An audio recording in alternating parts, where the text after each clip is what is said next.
El Santuario de las Lajas, un templo que desafía la naturaleza. Las Lajas está localizada en una zona que ya, de acuerdo a los estudios realizados, es considerada de amenaza sísmica alta. Una construcción llena de riesgos. Carecíamos de tecnificación. Las personas mayores de edad cargaban unas columnas de 70, de 80, de 90 kilos.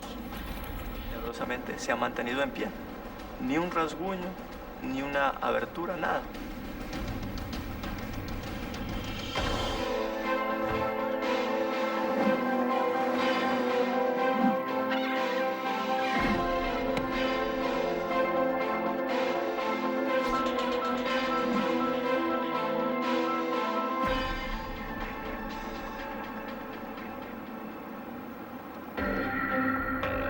El cañón del río Guaitara traza una frontera natural entre Colombia y Ecuador.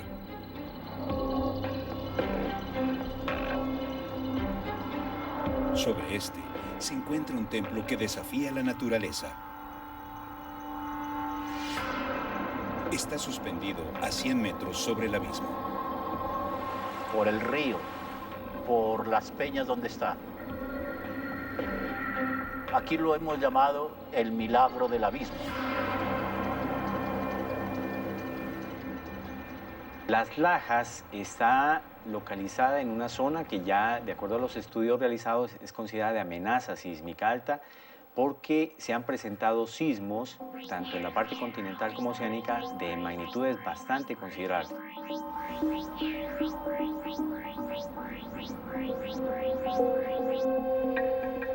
La actividad sísmica es monitoreada en toda la región.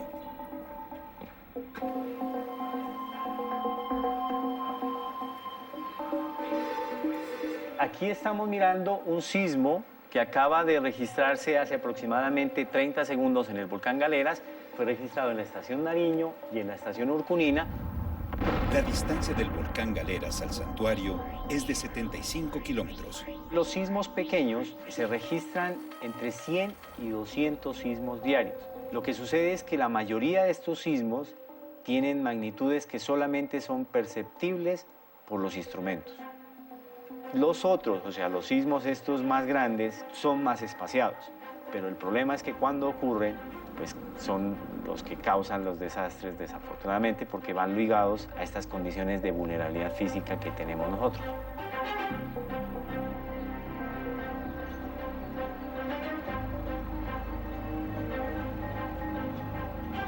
El santuario, al que acuden más de 60.000 fieles cada mes, está ubicado sobre la falla del Guaitara y en el centro de 7 volcanes activos.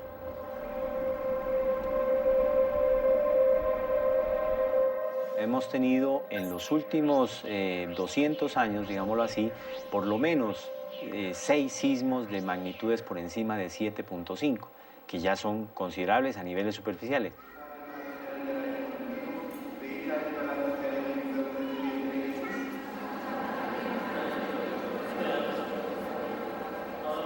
Hubo un maremoto en Tumaco y se sintió duramente acá en Ipiales. La casa nuestra se cuarteó terriblemente, salimos todos a la calle, toda la gente estaba en la calle, toda la gente gritaba.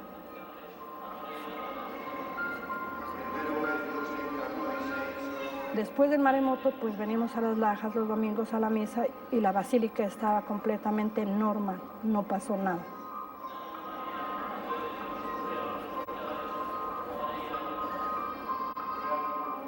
Es un milagro de la Virgen Santísima.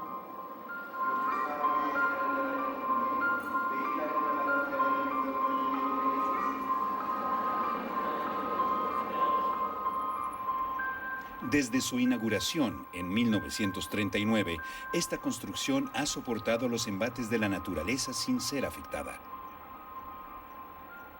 Sí han habido temblores y fuertes, pero el santuario pues también milagrosamente se ha mantenido en pie. Ni un rasguño, ni una abertura, nada.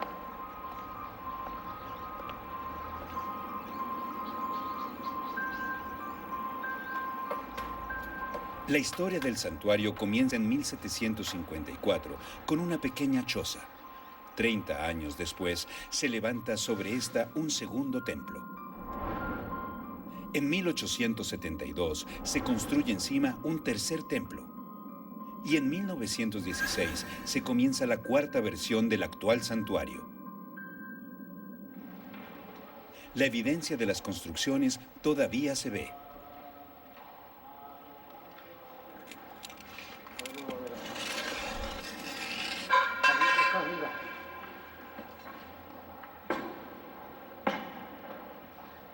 Cuando levantaron el piso anterior para colocarle ahora este mármol, fue cuando descubrieron esta tumba.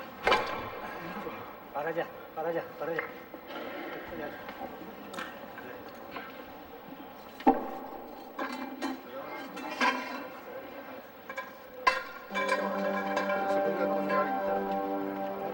Diez años de lo que no se ha abierto esto.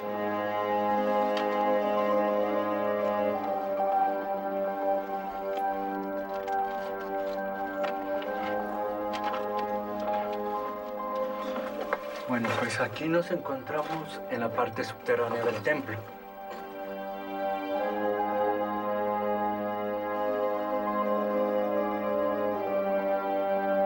Y dicen que era un esqueleto con un túnico de un fraile.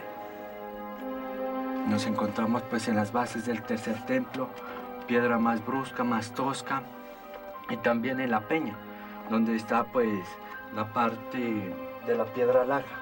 Miramos cómo son las formaciones de la piedra laja, la natural, de acá mismo del santuario.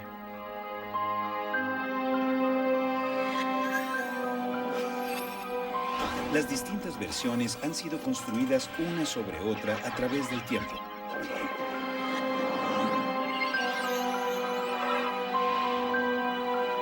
El punto donde está el santuario es la frontera entre los pueblos evangelizados por los españoles y los territorios de las tribus de los indígenas pastos.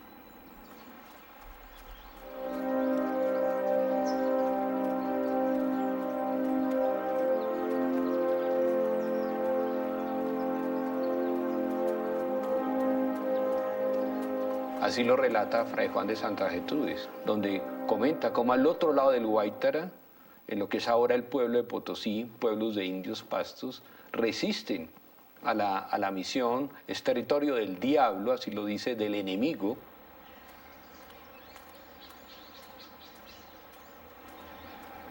Al pasar desde Potosí, había que necesariamente que atravesar el río Guaitara. La gente procuraba no pasar ni en la noche, ni que le cogiera la tarde, menos lloviendo, porque se creía fuertemente que aquí se aparecía el diablo.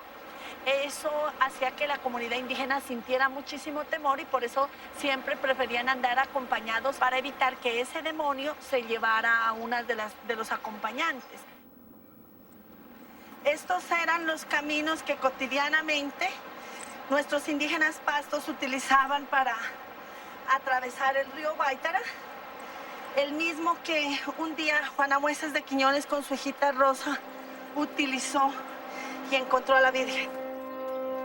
Una indígena que venía de allá, de Potosí, Juana Mueces de Quiñones, bajaba con la hija que es sordomuda, Rosita. Y cuando está pasando por este lugar inhóspito, una tempestad muy fuerte, la agarra pues, y ella comienza a acelerar su paso.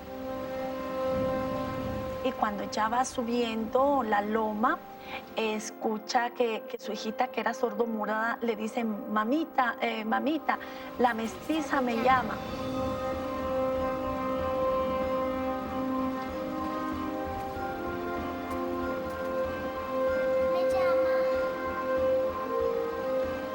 Ese fue el primer milagro que se dice que la Santísima Virgen María hizo en este lugar.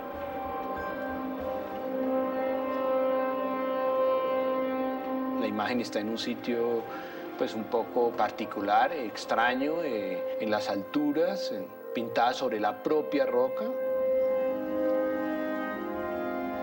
Justo en lo que hoy es la cueva, que era la que se usaba para escamparse o cuando la lluvia era muy fuerte, los indígenas aprovechaban para descansar. En esa cueva es donde hoy justamente está la Virgen de las Lajas.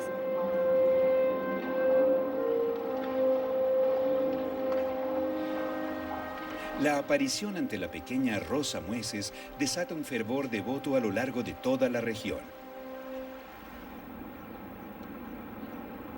Son muchas las religiones que desafían la altura. El templo taoísta Xiangkongsi lleva 1400 años colgado de la montaña Henchan en China.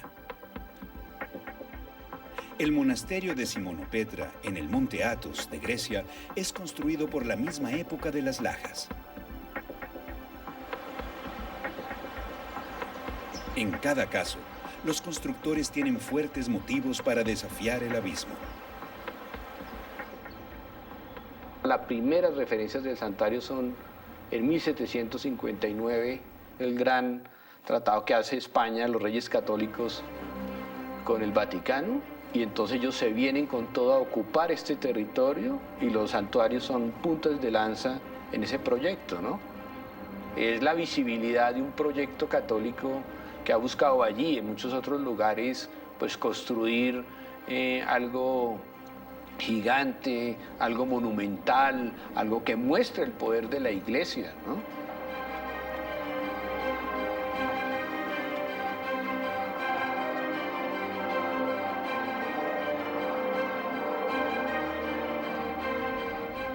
Un peregrino arquitecto me decía, a mí ni se me ocurriría ni por broma construir un edificio ahí en ese abismo. Eso no se le ocurre a nadie. Y es cierto, pero a Dios sí, mire.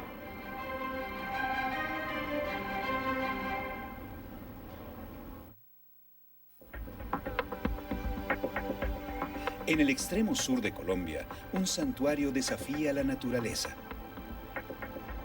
La estructura de 100 metros de alto está apenas sostenida por roca sedimentaria del cañón del río Guaitara, conocida como roca laja, sin ningún tipo de fundación adicional. A pesar de, como le digo, no tiene hierro, no tiene el sistema técnico que hoy tienen las construcciones, pero el santuario no ha sufrido ningún problema respecto de los terremotos.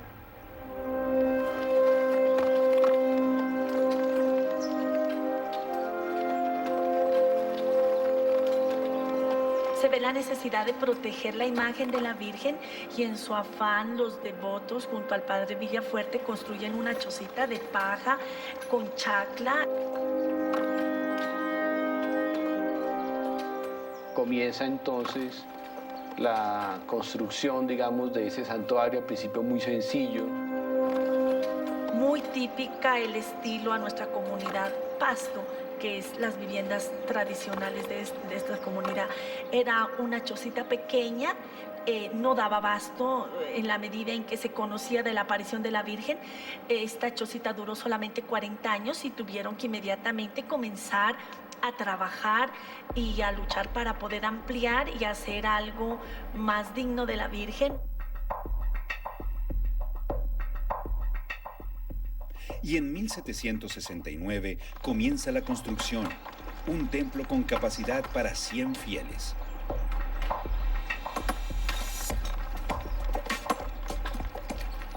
Se utilizó una técnica de piedra sillar que consiste en tallar la piedra y hacer que encaje perfectamente una con otra. La estructura de las piedras se sostiene por sí misma, es autoportante. Básicamente lo que hacen es establecer unos cortes muy precisos y muy particulares que al sentarse uno sobre otro hace que por la cantidad de rozamiento que tiene no se muevan y permanezcan unidos. Sobre el segundo templo se construye la tercera versión casi 100 años después, para luego construir sobre esta el templo actual.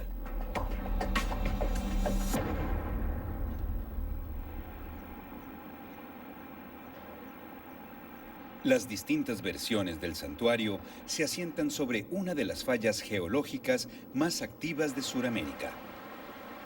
Pues en nuestro municipio de Ipiales tenemos dos fallas tectónicas. En Nariño, las fallas geológicas que se han activado han terminado con las poblaciones.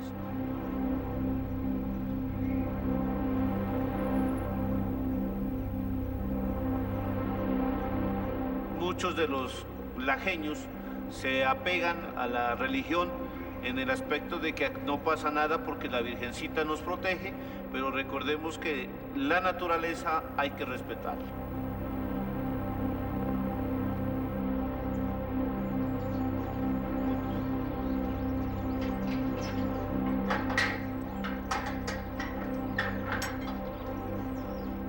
Este es un acelerógrafo. Este instrumento tiene la capacidad de registrar los movimientos de terreno. Dentro de los 100 acelerógrafos que tiene Colombia, uno está en nuestro Santuario de las Lajas, precisamente porque aquí tenemos una falla geológica muy cercana. De igual manera, podemos ubicarlo en este sitio por tener una roca sólida, la cual nos atraen con mayor facilidad las ondas sísmicas que se suceden en el interior de la Tierra y poder captar a nivel de la Red Nacional de Acelerógrafos el comportamiento que se está teniendo en esta región.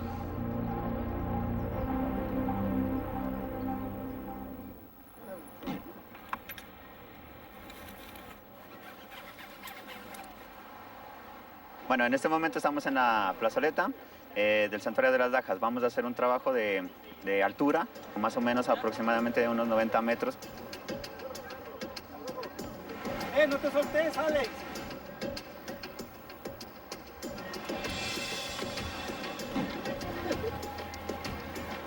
Y también vamos a hacer un sistema como de rescate, ¿sí? En caso de una víctima que tengamos que rescatarla en este momento por acá.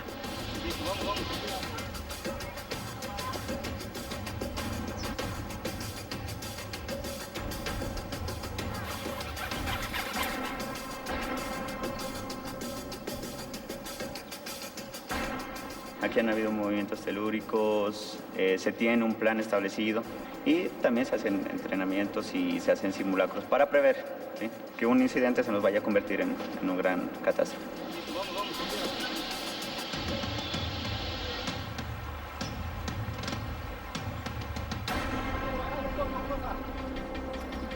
Un templo rodeado de volcanes y suspendido sobre una de las fallas geológicas más inestables del sur de Colombia se mantiene en pie desde hace casi 3 siglos.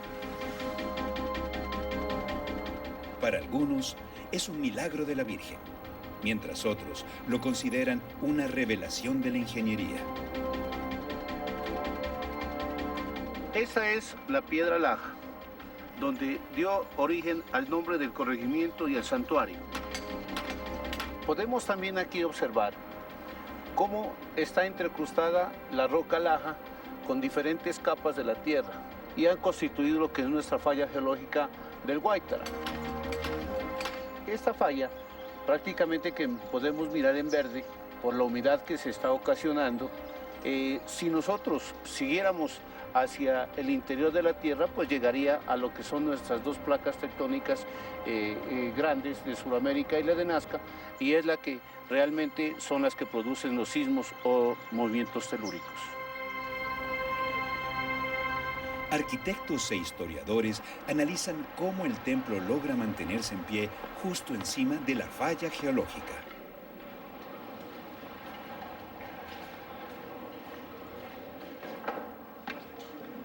Bien, nos encontramos en lo que se llamó Nido de Oropéndola, es decir, el tercer santuario. Se llama Oropéndola porque al mirarlo incrustado en la roca daba la sensación de estar colgado, como el nido de estas aves que queda colgado. Mientras el primer templo es apenas una choza que cubre la imagen, el segundo se aferra a la roca Laja. Pero el tercer templo, a finales del siglo XIX, cuelga hacia afuera del abismo. Esta grada sube al lado del altar de la Virgen, donde ahora se ubica el coro. Todo esto es piedra sin labrar y llegaba hasta este muro. De aquí para allá ya era el barranco, el abismo. Hasta aquí llegaba Nido de Oropéndola.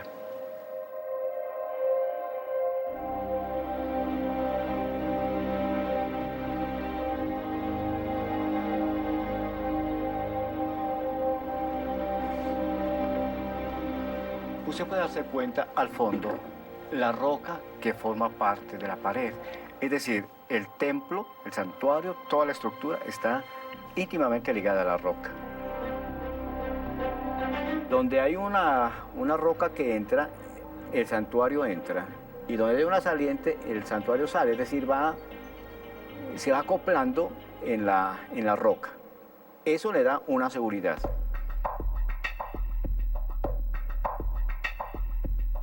Lo interesante es que el templo crece hacia el abismo y es porque la Virgen era inamovible. Si se trataba de sacar la laja, muy posiblemente iba a despedazarse la aparición, la pintura de la Virgen. Cuando se accede a un templo, lo normal es que uno por la puerta central, por la nave central, llegue exactamente al altar del templo. No es el caso del santuario de las Lajas. La Virgen está desplazada. Para sostener el templo en el punto preciso, los ingenieros de la época usan técnicas nunca antes vistas. Estamos en la transición entre el segundo y el tercer templo, en el nivel de la cripta.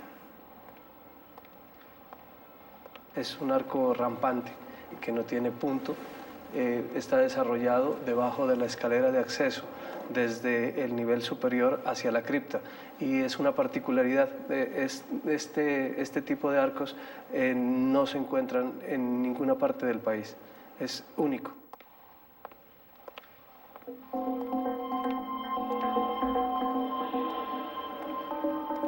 Nosotros estamos debajo de una bóveda crucería, que es donde están colocadas las lámparas, y estas bóvedas de crucería son las que están soportando la plaza en la parte de arriba. Estas descargan sus esfuerzos a través de estos arcos de medio punto y de medio punto rebajado que están sobre todos estos pilares. En su afán de aferrarse al abismo, los ingenieros construyen arcos que descargan su esfuerzo sobre la roca de la montaña. Sin saberlo, han creado las bases para una construcción antisísmica. Las bóvedas y los arcos que tiene traducen todo su esfuerzo hacia abajo y hacia los lados. Y en los lados tenemos roca sólida.